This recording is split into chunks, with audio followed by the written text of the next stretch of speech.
सजा दिया, बेकसूर है वो। बस हमें ये उम्मीद है कि हमारा भैया हमारे घर वापस आ जाए।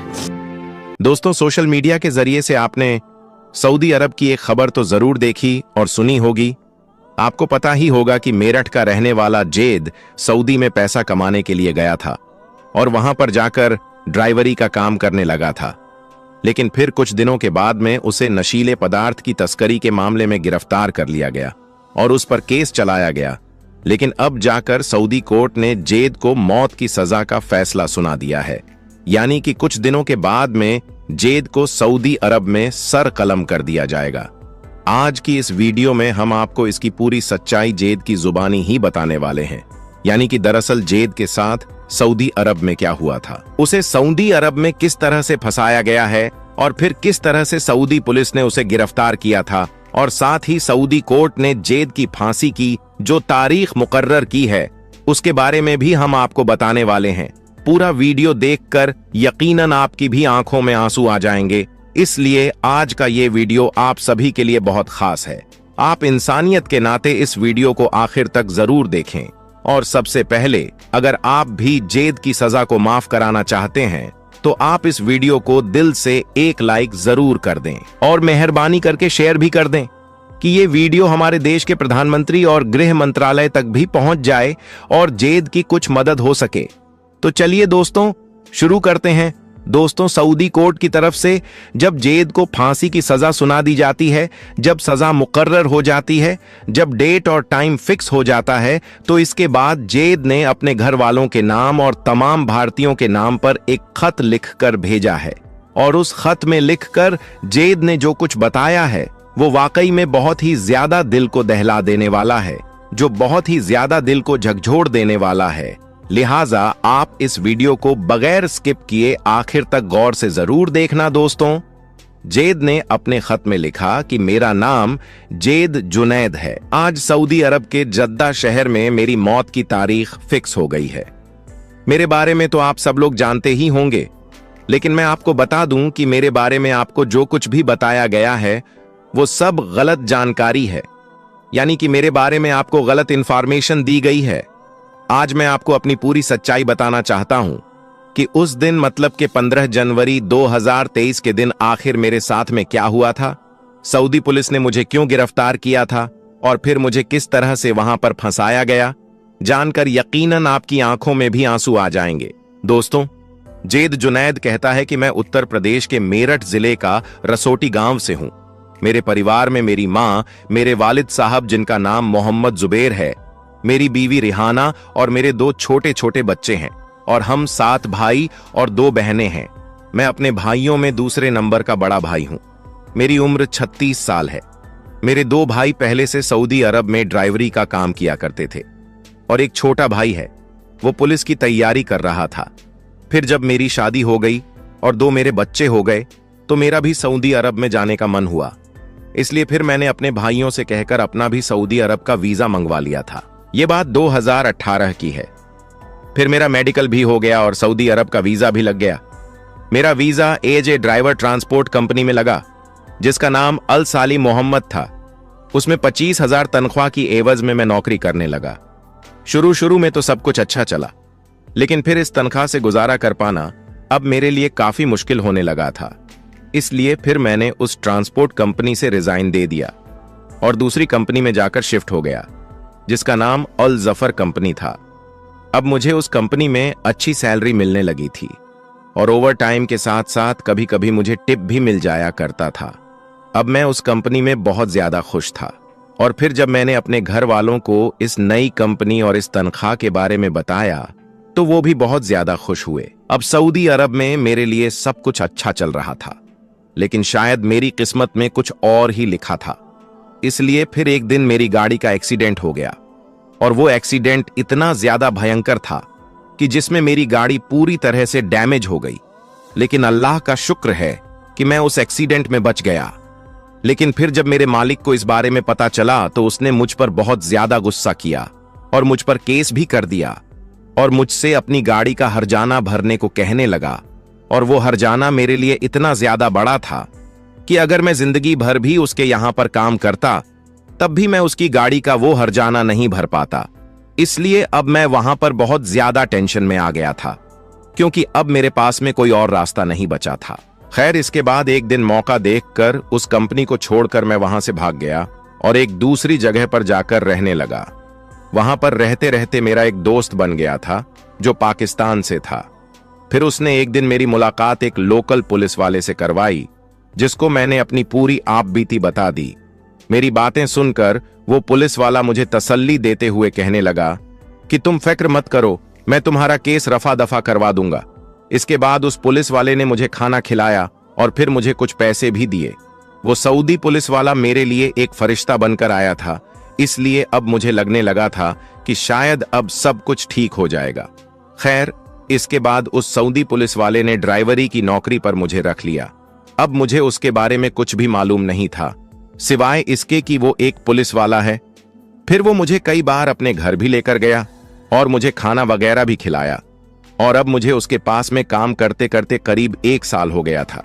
वहां पर ज्यादातर मेरा एक ही काम था, वो मुझे कुछ बैग देता था और मुझे उनको डिलीवर करना होता था।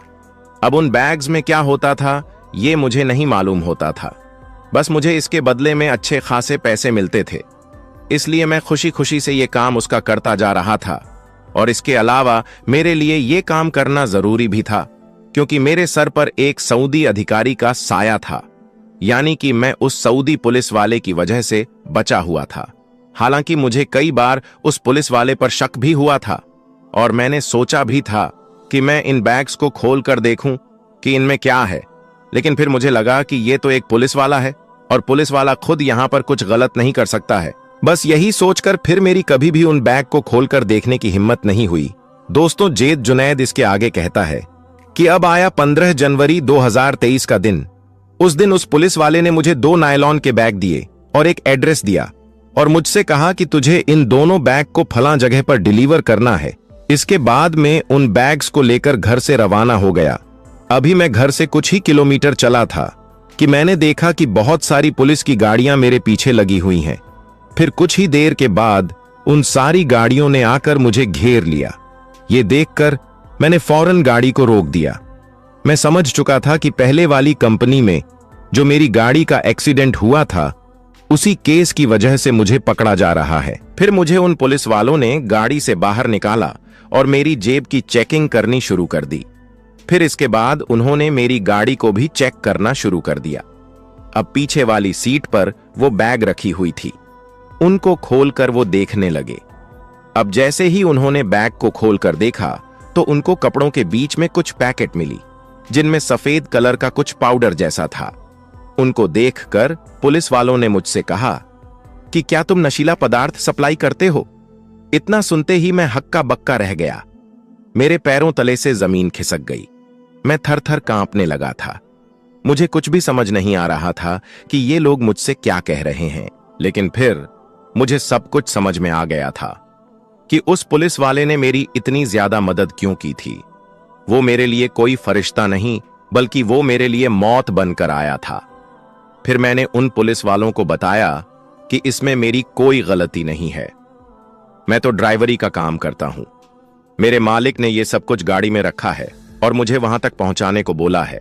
खैर, इसके बाद पुलिस वालों ने मुझे भी गिरफ्तार कर लिया और उस सऊदी पुलिस वाले को भी पकड़ कर ले आई। लेकिन फिर उस सऊदी पुलिस वाले ने यह बयान दे दिया कि ये मेरे यहां पर सिर्फ ड्राइवरी की नौकरी करता है। अब ये बाहर जाकर गाड़ी में क्या क्या सप्लाई करता है ये मुझे नहीं मालूम होता है। अब इतना बोलकर वो पुलिस वाला तो पीछे हट गया। और दूसरी बात, यहां पर सऊदी में ये कानून भी है कि यहां पर अरबी के बयान को ज्यादा सच मानते हैं, इसलिए उन्हें यहां पर सजा नहीं होती है। इसलिए फिर वो सऊदी पुलिस वाला तो जमानत पर छूट गया और मुझे और मेरे उस पाकिस्तानी दोस्त को उसने फंसा दिया। इसके बाद हम दोनों को जद्दा के सेंट्रल जेल में बंद कर दिया गया। फिर मुझे जेल में रहते हुए मालूम चला कि मैं जिस नशीली चीज को लेकर जा रहा था वो एक बैग में करीब 400 ग्राम के आसपास थी और दूसरे बैग में करीब 300 ग्राम के आसपास थी, जो बहुत ही ज्यादा खतरनाक नशा था, जिसकी कीमत बहुत ज्यादा थी। मगर हमारे साथ में धोखा हुआ था। बस मेरी वहां पर सिर्फ इतनी सी गलती थी कि वो पुलिस वाला मुझे मेहनत से ज्यादा पैसा दे रहा था। तो मैं समझा क्यों नहीं, मैंने कभी ये क्यों नहीं सोचा कि इतना ज्यादा पैसा वो मुझे क्यों दे रहा है। बस पैसों के लिए मैं उसका हर तरह का काम करता रहा। यही मेरी गलती हो गई दोस्तों। जेद जुनैद कहता है कि फिर हमारा केस चलता रहा। अब करीब कुछ दिन पहले यानी कि 3 दिसंबर 2024 के दिन हमें मौत की सजा सुना दी गई। मौत की सजा सुनकर मैं कांपने लगा। मैं अपने कदम भी जमीन पर नहीं रख पा रहा था।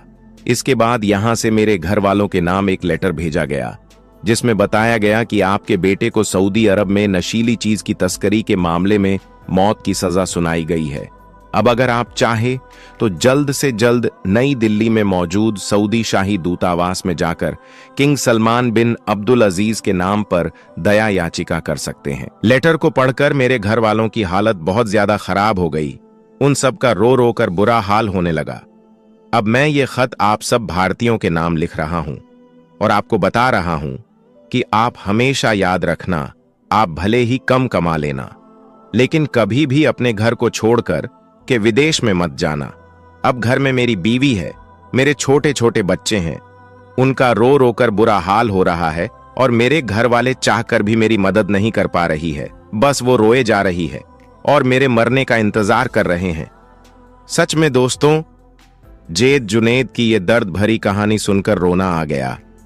अगर जेद के लिए जल्दी कुछ नहीं किया गया तो उसे सऊदी अरब में मौत की सजा दे दी जाएगी और उसका सर कलम कर दिया जाएगा। इसलिए हिंदुस्तान की हुकूमत से हाथ जोड़कर गुजारिश है कि वो जल्द से जेद की कुछ मदद करें और उसे सऊदी जेल से निकालने की पूरी कोशिश करिए। और साथ ही हम सऊदी अरब में काम करने वाले अपने हिंदुस्तानी भाइयों से भी अपील करते हैं कि सऊदी अरब कानून बड़ा सख्त है, वहां पर कोई अपराध करके बच नहीं सकता है। इसलिए आप सबसे ये गुजारिश है कि आप कभी भी सऊदी अरब में रहते हुए कुछ गलत करने की ना सोचें, क्योंकि आपके घर वाले यहां पर बेसब्री से आपका इंतजार करते रहते हैं। आप उनका जरूर ख्याल रखें। आपका वीडियो देखने के लिए बहुत बहुत शुक्रिया।